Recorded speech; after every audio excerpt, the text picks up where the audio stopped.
باب استعمال الحروف دي كسده بعض التنبيهات دي علماء مختلف عنوانات ورکړي دي خو بهرحال دي کې د ترقیق ذکر شوی دی او چونکه ناظم رحمت الله علیه مخکې مخارجم ذکر کړل او صفاتم ذکر کړل نو که تاسو یاد وي په دې مخکنی باب کې یو خبره کړې و وهو إعطاء الحروف حقها من صفة لها نو د حرف چې کوم حقوق وغه ذکر کړل چې هغه مخرج دی او صفات دی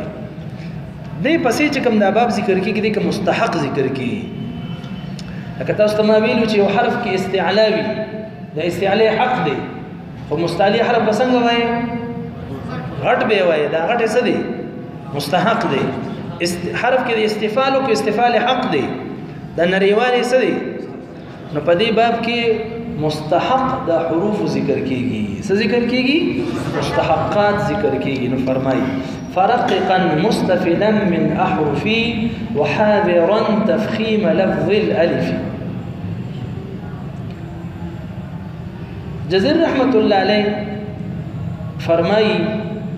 تاکید سره راوړي د فرققا او حاذرا دا نون تاکید د خفیفه تاکید د باره دی فرققا پس خامخا باریکا کا مستفلا حروف مستفلا من حروفی د حروفنا چې کوم مستفله حروف دي یا مستعلیون علاوه هغه سوایا باریک وایا لکه مستفله حروف کم دي كم من مستفيدة حروف؟ لا شاف شيء ها كم دي؟ مستفيدة حروف كم دي؟ ها كم دي؟ مستفيدة صاد زاء وسين دي تو يا لك شهادة جناسي ده سدي ده مستفيدة دي ها شابه نرام دا تاسو مخکې څه پوه شئ چې تاسو وروسته نه یې پوهېږئ نو مخکې به څه پوه شئ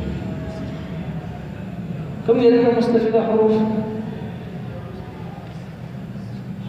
دلیل دا د دماغو دپاره صفر یې زه په دې باندې نه پوهېږم بلې څه پېژنې مستفیده حروف کوم دي مستعلیه نه علاوه باقي حروف څه دي مستفیده دي تاسو دونه نه پوهېږئ لکه اوس دونه نه پوهېږئ تاسو په خبره باندې داولي التاريخ الصخر يا خدي ظالمان نو جزير رحمت الله عليه فرمایي چې مستفله حروف د باریک وایي مستفله حروف دا مستفله په ځندوس کم دي مولانا بجلګر زیبي دیو سموي سواد زاسي وای ما ته وسړی راغی چې استاد چې اوس پوه شم چې درې وشلې او یو ته وانا ملګری سیبي ما یو کس راغی چې زه اوس پوه شم چې درې شری څو ته وي او یو ته مور دی چې اوس هم خبرې پوه شوې مون پوره کیسه وکړه د اوس مستفیده سواد زاسین دي یا خدای ځانه دی غواړي راشه نه کم دي د بس ته کینم دی بده وای ځکه کنه ورکه بده سره یو او پوهه کا هو ورته مستفیده کم مستفیده حروف استعلاء ولا حروفنا علاوة كم دي مستفيدة دي استعلاء ولا كم دي مخي ناسي وده ناسي بس بخبره معني پوشوي جزير رحمة الله عليه فرمائي چې كم استفال ولا حروف دي دا باریک وایي كم استفال ولا حروف دي ما سوا دا الف او دا لام او دا رانا ځکه دا شبه مستعلیه دي او بعض وختونو کې دا غټ ویلی شي تاسو الفرید کې دا غي تفصیلی احکام ویلی دي نو خامخا باریکه کا مستفله د حروفنا چې دا باریک توای وحاذرا او خامخا ځان بچکا تفخیم لفظ الالف د غټورو د لفظ د الفنا تلفظ د الف دا غټونه کې دغه شارحین ډېر ګډوډ شوی دي چې د جزري سره دینه مراد څه دي نو بعض علماء دا خبره ذکر کړې ده چې د جزري رحمت الله علیه یو استاد تیر شوی دی شیخ جوندی رحمت الله علیه نوم دی. نو دا جزري رحمت الله علیه یو کتاب لیکلی دی چې دی په کم عمره کې لیکلی دی، التمهید. نو التمهید کې دی یو رایه اخیستلې ده چې دا د شیخ جوندی رحمت الله علیه رایه ده، او هغه فرمایي چې د الف نه مخکې که غټ حرف وي او که باریک حرف وي، خو د الف به څه وي؟ دا باریک وي. شیخ جوندی رحمت الله علیه رایه څه ده؟ چې د الف نه مخکې غټ حرف و او که د الف نه مخکې باریک حرف و، الف به څه وي؟ باریک به وایي. او په دغه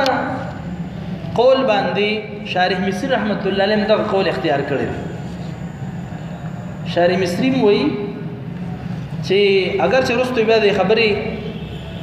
رد کړی دی، خو فرمایي چې د الف دا به باریک وي، همیشه به داسې وي باریک وي. او بعضې عالمان فرمایي چې نه، الف ته نه باریک ویلی شي او نه ورته غټ ویلی شي. الف نه باریک دی او نه غټ دی. جزري رحمت الله علیه په خپل کتاب النشر کې چې دی د جون اخیری کتاب دی، تمهید په ماشوموالي کې لیکلی هلکوانۍ کې، نو هغې کې د دې خبرې نه انکار کړی دی چې الف نه مخکې غټ حرف راځي هم به باریک وي، لکه وایي چې قال او جاء دا به یو شانتې وي. نو جاء کې خو الف باریک دی، لیکن قال کې باریک کولی شي؟ نه شي باریک کولی، او غټ دی. نو التمهید کې جزري صاحب رایه دا وه، او دلته کوم ظاهریږي دا چې وحاذرا تفخیم لفظ الالفي، چې الف مه غټوه، ځان وساتئ. نو که مخکې دې غټ حرف وي او که باریک وي الف به نه غټوي. خو په کتاب النشر کې د دې قول نه رجوع کړې ده، او د خپل عمر اخري کتاب دی قسطلاني رحمت الله علیه دغه ذکر کړی دی چې کله د الف نه مخکې غټ حرف وي نو الف به بیا غټ ویلی شي، او که چېرې د الف نه مخکې باریک حرف وي نو الف به بیا څه ویلی شي؟ باریک ویلی شي. دې وجې نه یو عالم په دې باندې کتاب لیکلی دی، ابو عبدالله محمد بن ضحاک نوم دی، او هغه کتاب لیکلی دی التذکره والتبصره لمن نسي تفخیم الالف او انکره. په دې باندې کتاب لیکلی دی چې کم خلکو د الف د غټوالي نه انکار کړی دی، چې نه الف به غټ نه وایو، که مخکې د غټ حرف هم بیا غټ نه وایو. په کتاب لیکلی چې داسې خبره نه ده، د الف نه چې مخکې غټ حرف وي الف به بیا غټ وي،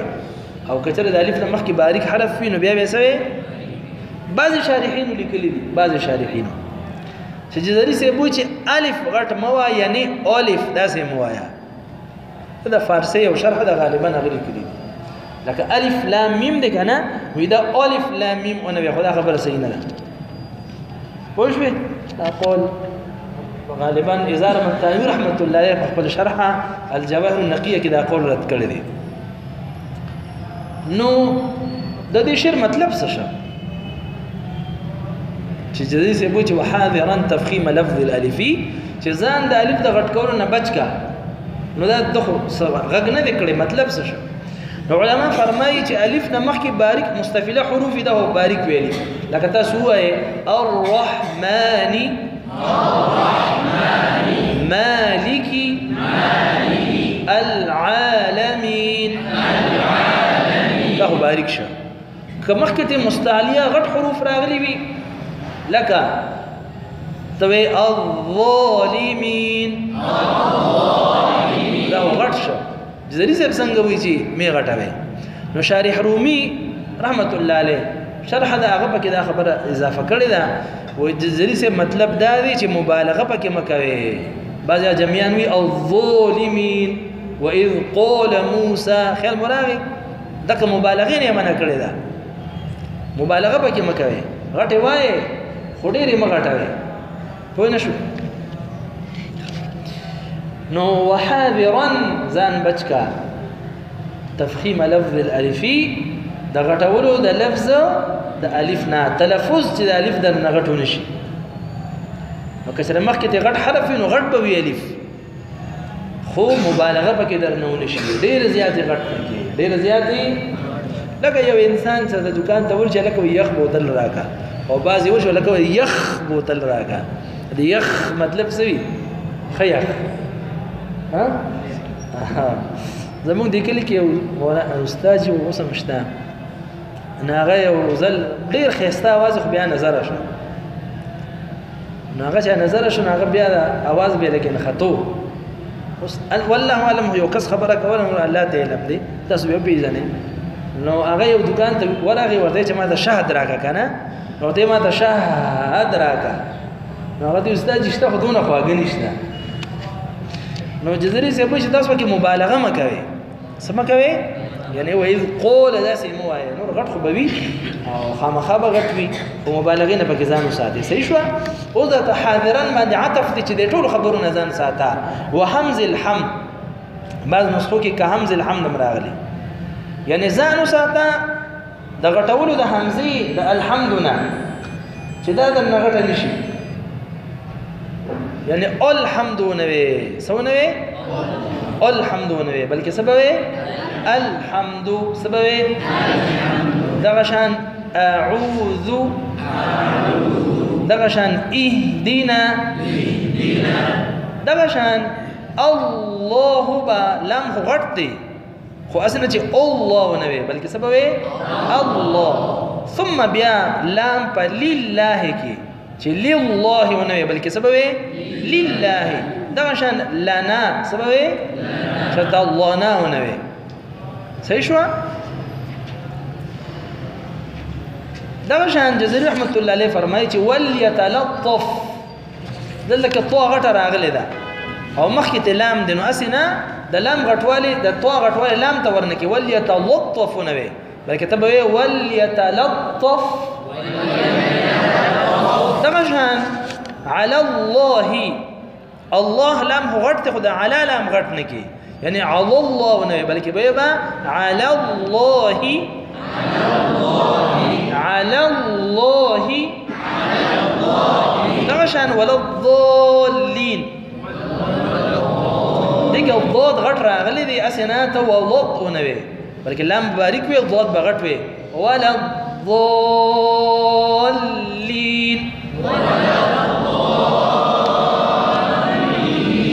او دا کټکړی دی دا لفظ اصل کې ولد ضالین دی ولد راوړی دی د ضرورت شعري د وجې نه راوړی څه د وجې نه او دویم جواب علماء دا کړی دی چې چون کې جزري رحمت الله علیه مثال د استاد دی او کله استاد دی ماشوم ته سبق خي ورته وی سواء علیهم ناغوي سواء علیهم استاد وتی علیهم څه هغه اون خو ابتدا زینه دی کنه نو جزري صاحب چون کې مدرس دین ولد هغه اشاره کړی چې د علام مغټاوه اوس کې پرول الضالین ویل نو خلک وایي چې څه شي پکې یادې نو ولد یې ذکر کړل او دا خبره ثابته کړل چې دا ولد ضالین کې دا ولا لام مغټاوه څه مغټاوه په خبره باندې پوه شوې ځان مې فکر وکړو ها دیو جنا د قاعده کې چې مونږ کټینګ راوستي اعوذ بالله من الشیطان هذا دې شعر په رانا کې مونږ راوستي ها بعضې لوي غلطه نه ده د درس او تدریس د لپاره تقدید کلمات جایز ده ابن یالوشا رحمت الله علیه فرمایي چې طالب العلم د لپاره د شاګرد د لپاره د قران شریف کلمات کټ کټ ته دا جایز دي چې هغه صحیح تلفظ زده کی ها ورته یو ماشوم ته وي چې ایو ځکه لفظ راغلی دی فاصفح الصفح الجميل يا وعلى ممن معك اوس ماشوم به څنګه وي ویل شي او چې تاغه ته وړو کټ کټ کې وعلى ممن معك به ورته یو ځکه نو دا تدریس د لپاره تعلیم د لپاره تقدید کلمات جایز ده ابن یالوشا رحمت الله فرمایي دا څه نور مناغلی او به وینه یستونا یسقون په ځای باندې جزري سه یستو او یسقو ویل دي صحیح شو بعض خلک هغه چې د حمزه ادایګي کوي جزري رحمت الله په کتاب النشر کې فرمایي نو دا څه ښکار لکه چې انسان الټه کوي او شانتي کوي دا صحیح طریقه نه ده بلکې د حمزه صحیح طریقه ده چې دا د خپل مخرج نه د مکمل صفات سره ادا شو سهولت سره د امام حمزه رحمت الله علیه او شاګردو هغه به چې کله دا حمزه ادا کوله نو دا بټن چې کم دي چې لګېدلی نو چې کله به مقصده وي نو ټس به دې بټن وکړو نو سخت به وي غالبا دا یو کتاب دی العمید التمهید فی معرفة التجوید یا هغې کې ما خبر لیدلې یا د امام دانی صاحب التحدید کتاب کې دا خبره شته او د یو امام ذکر کړی دی چې کله زه به وایي ده پسې ما مونځ کولو نو چې کله به نارو مقصده وي نو ما به یې په غوږونو کې ګوتې کېښودې وایي دونه به دا حمزه کلکه ویله بیا امام حمزه صاحب پسې خلک لاړه چې ستا شاګرد دی خلکو دی دماغ خراب کړ په حمزه باندې یو هغه چې ما خو داسې نه دي ویلي خو دا ځان نه کوي بلکې هم بیا ورته دا خبره وکړه چې دا حمزه صاحب ورته وایي چې قراءت مثال د سپینوالي په شانتې دی یا دا خبره ورته کړې وه چې قراءت مثال دا د ویښتو د دې